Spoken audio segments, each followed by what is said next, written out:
Shall we begin?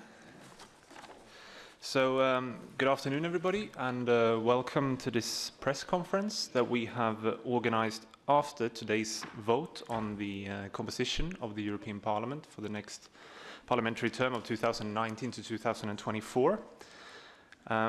This is a very important topic which has dealt with a number of sensitive issues, and I'm now joined on the podium by Parliament's co-rapporteurs, meaning the MEPs who have been in charge of this file, Mrs. Danuta Hübner from the EPP group and Mr. Pedro Silva Pereira from the S&D group.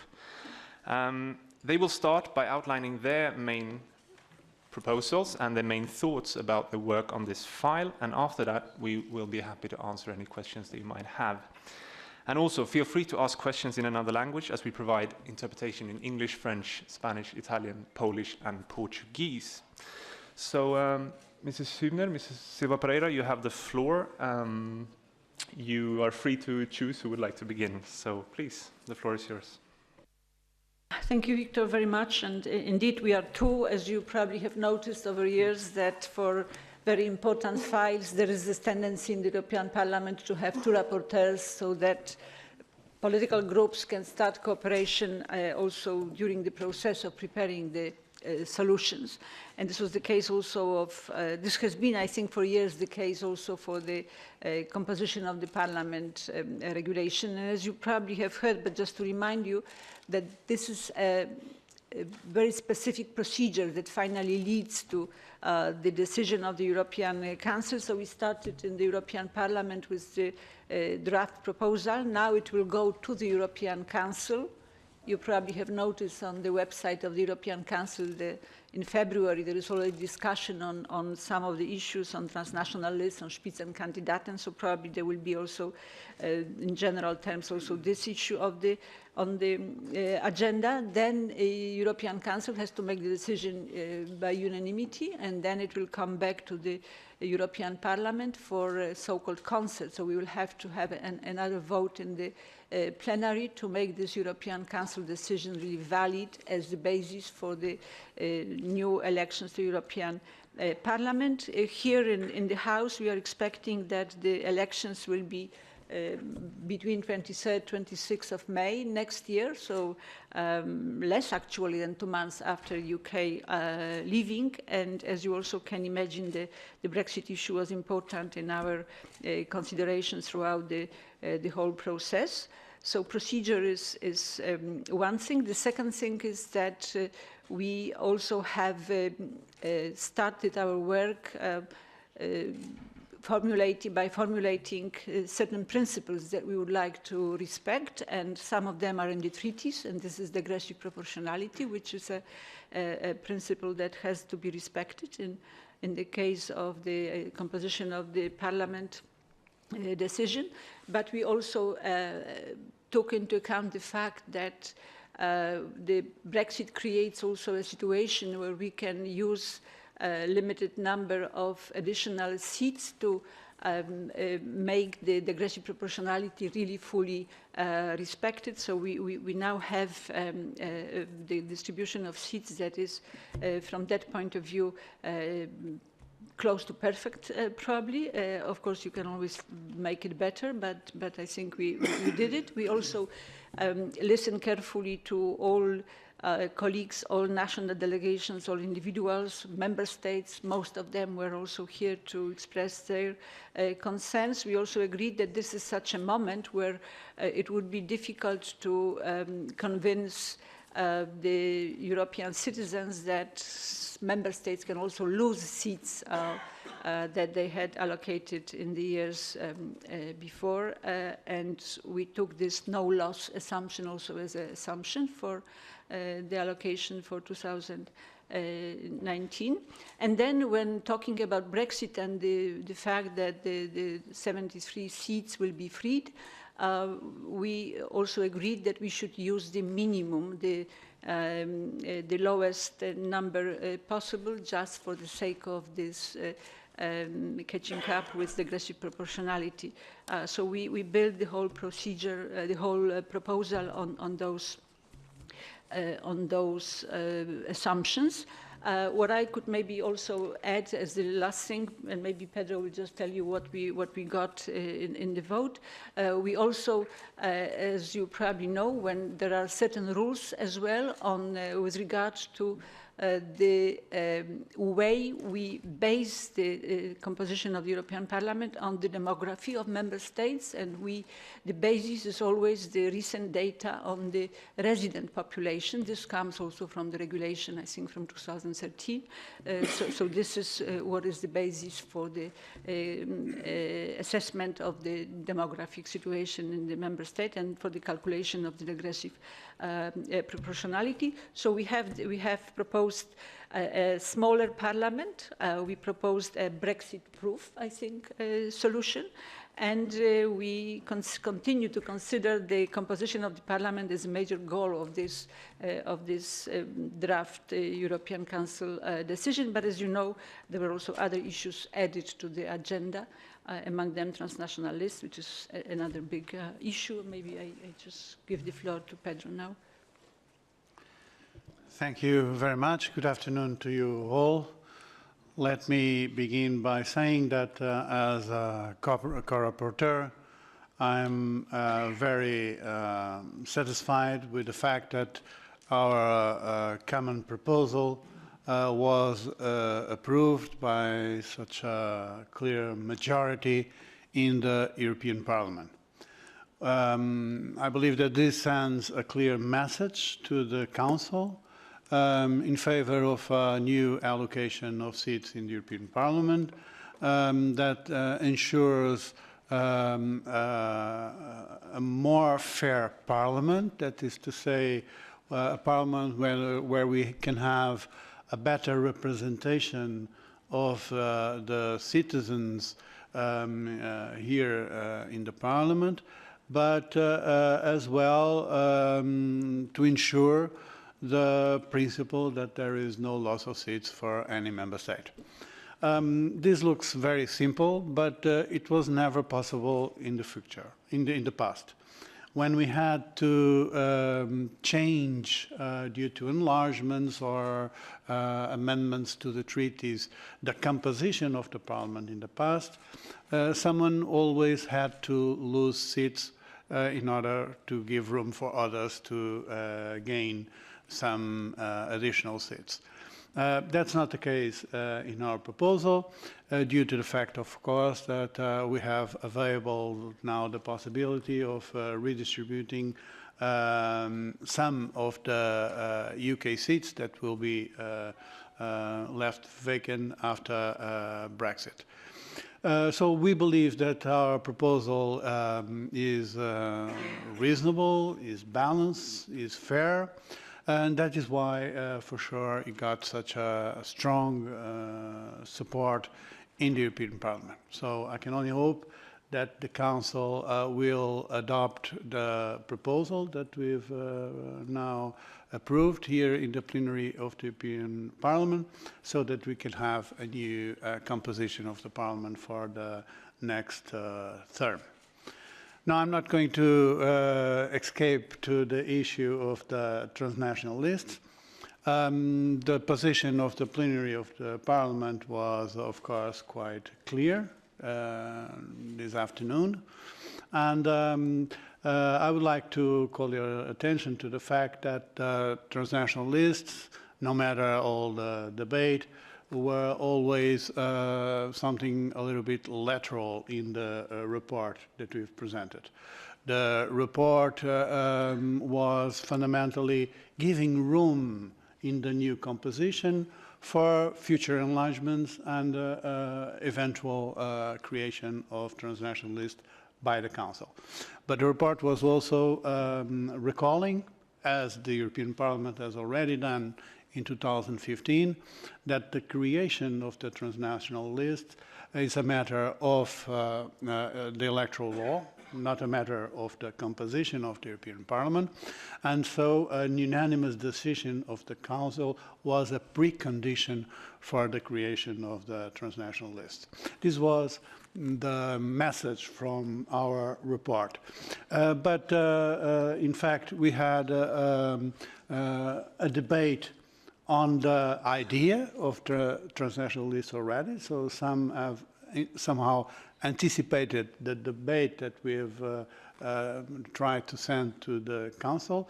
And the debate took place here in the European Parliament already with a clear final voting against the idea of the transnational list. So it's now, as it always were, up now to the Council to take a final decision on that issue. But don't get me wrong, we are very satisfied with the fact that the report was approved, and that the most important part of the report, which has to do with the new allocation of seats, got a very, very large majority in the European Parliament, and we think this is a good sign for the future. Right, thank you very much. So now we can open up the floor for questions. So if you have questions, may I just ask that you please state your name and the media you represent before. Thank you. Go ahead, please. Tomasz Bielecki, Gazeta Wyborcza and Deutsche Welle. The European Parliament, as you've said, voted down the amendment on transnational lists, and later on, even though it was not your report, expressed its support for the idea of Spitzenkandidaten. Don't you see the incoherence or contradiction in that same chamber supporting one candidate campaigning in the whole EU for the European Commission presidency, and on the other hand refusing the idea of transnational lists? By the way, both of these ideas are very unpopular at the European Council.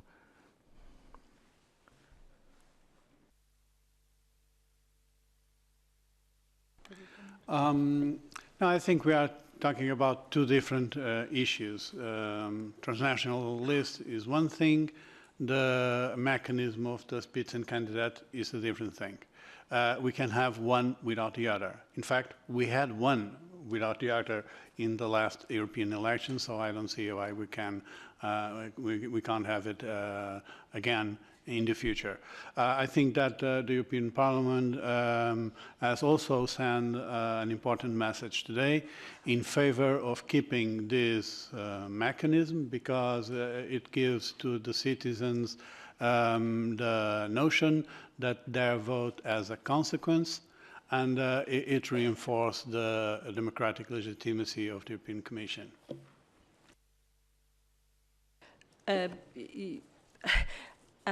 I don't want to say anything different, but still I just would like to maybe to point to some issues which are behind your question, because you might remember, Pedro, that in our proposal for the change of the electoral law, which was voted back in November 2015, which is stuck in the Council for more than 2 years and 6 presidencies, and we will have oral question this afternoon also to finally see how this also very extraordinary procedure can end up.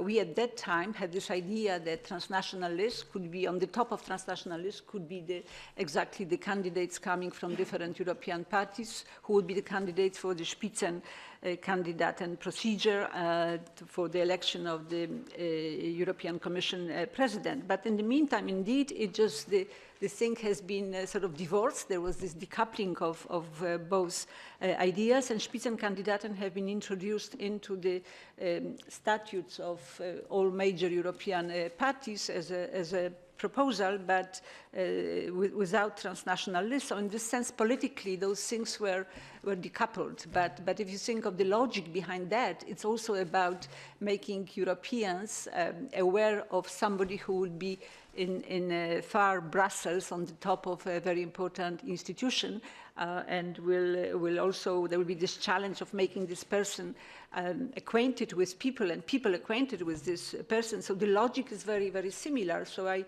think there is something behind this, these two processes just being seen by majority in the parliament as contradictory actually, and not having the same logic. So I share to a certain extent your surprise or your doubt. But politically, the processes have been departed. So in this sense, I agree with Pedro, they were doing, but they could be also seen together as they were in 2015. Thank you very much. Any more questions? Yes, please, up there. Vesna Klanac with the Croatian News Agency.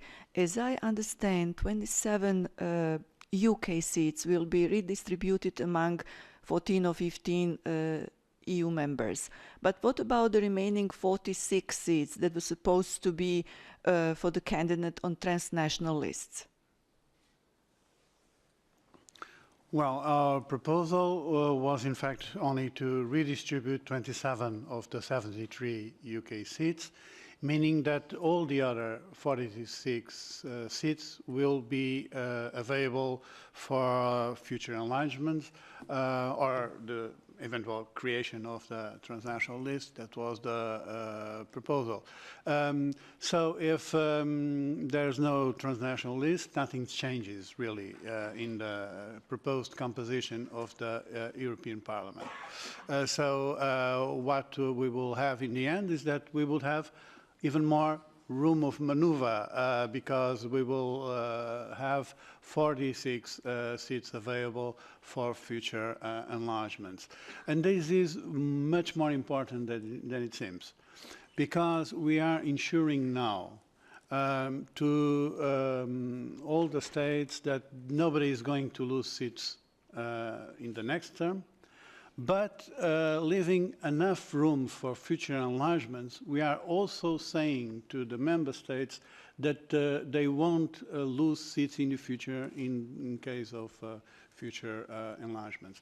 That's why I think that this proposal is very positive, not only for those who are now gaining additional seats and they are finally getting a more fair representation in the Parliament. It's also important for all the others, because there is the principle of no loss of seats, but there is also not a mathematic formula that will imply the loss of seats in the near future. And moreover, there is still room enough for future enlargement. So they have the guarantee that the current or the new allocation of seats can last in the future. Probably, as you know, what we have in the treaty on the size of the parliament is this maximum figure of 751, which we have been using fully. And to have a bigger European Parliament, if one can think about many new member states and transnational lists and all those things for which we will need new seats, you would need a change of the treaty. And we have heard from Jean-Claude Juncker a couple of days ago that Serbia and Montenegro are just around 2025. It's realistic now that they could become members of the European Union, of course, if all the criteria and everything is in line. And if you think very roughly, Serbia probably would need around, if we stick to the rules and the current size, around 17 probably seats would be needed for Serbia. I don't know about Montenegro. I think it will be the minimum, and the minimum in the treaty is 6. So you already have 23 if those two countries come under the current treaty to the European Parliament. So from that point of view, having this space which we propose to leave and not having a bigger parliament now than 705, it is realistic that some newcomers would need them, and then, as Pedro said, we would not have to take away seats from anybody to, like we had to do in the past. You might remember to accommodate the new members. So for that we are prepared, and I think the idea of not using fully, because some people wanted to have all the seats used, others said 0, and there were many, many options. But I think the major arguments, which I think was raised in all political groups probably, was we have to keep seats for the future members of the European Union. So the mood toward enlargement is sort of gradually changing. Let me also add that, of course, we also took into consideration that probably for the public opinion, it is understandable that when we have such a big country as the UK leaving the European Union, that we also can see some reduction of the size of the European Parliament, and that will happen in the next term. politically nasty for a second towards our British friends who decided to leave European Union, it was surprising actually to us that exactly from this political group where we have majority of the Brits in the, which was not the socialist group, if I can make it maybe clearer, we heard all the comments, don't touch the British seats. So there was also this surprising actually reaction that seats they will, with pleasure, most of them will leave, shouldn't be given to anybody. So there was like thinking about our taxpayers, which was, of course, a good sign of responsibility. We had another question there, please, go ahead. Filippo Passantino dell'agenzia SIR. C'è una stima di possibili risparmi legati a questo congelamento dei seggi?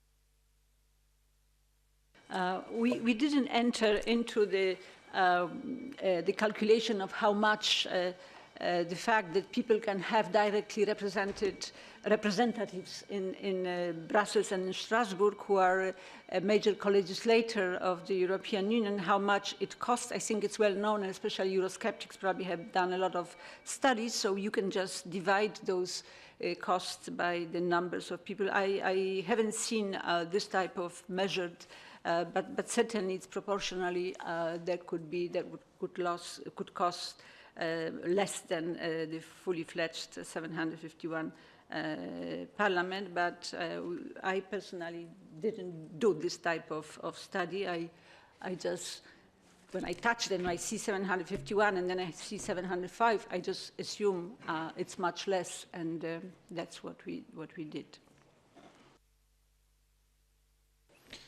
Okay, any more questions? Yes, up there, please go ahead. Thomas Vinclair pour QG Info. J'avais une question en vue de la défiance vis-à-vis des citoyens britanniques avec le Brexit. Est-ce qu'il n'était pas un peu tôt pour faire les listes transnationales qui peut paraître comme une politique un peu unioniste? C'est une petite question.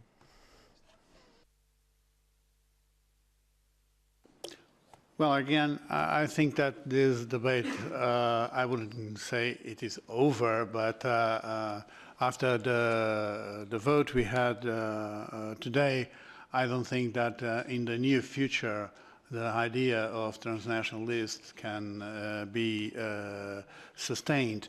So I don't think there's a point in continuing the debate on that issue. But in any case, I don't think that the Brexit has to do with this. The Brexit will happen because we had a referendum and there's a notification. It will happen in March 2019. And those who remain, and a lot of countries are remaining in the EU, they have to decide what they think is best for the future. We dedicated a lot of energy at the beginning of our work on this idea, to what extent we have legal certainty or maybe we don't have the legal certainty. Will the Brits leave on the 29 at midnight or 23 daytime, PM daytime, or not? So we took into account the possibility that there can be certain delay with regard to the moment of this cut-off date for this really Brexit to happen. And for that, when I said at the beginning that what we propose is Brexit-proof, because we have also envisaged that if there is a certain delay in the real or effective Brexit or leaving, not exactly on the day that is envisaged, but some months later, then we continue with the current status quo till the moment they leave, and all additional colleagues who will not be able to take immediately their seats in May or in June probably, they will wait till the Brexit becomes effective. So this is taken into account. Please also remember that we have, when it comes to transition period, the Union has made it very clear that even if we have transition and the Brits are having all the rights and duties of the member states, because we have just the prolongation of the acquis for the whole transition, they will not be in the European institutions, so they will not have also the members of European Parliament, and that's also very helpful for us, because we know that they will not have members of European Parliament on the cut-off starting with cut-off date, and we also hope that this cut-off date will happen as they insist on maintaining, which is 29th of March, but we are prepared for certain delay as well. We have 5 minutes left, so if there's one last question, maybe we'll have time for that. You sure? Okay, it doesn't appear to be the case, so I'd like to thank our MEPs for coming and wish you all a pleasant afternoon. Thank you.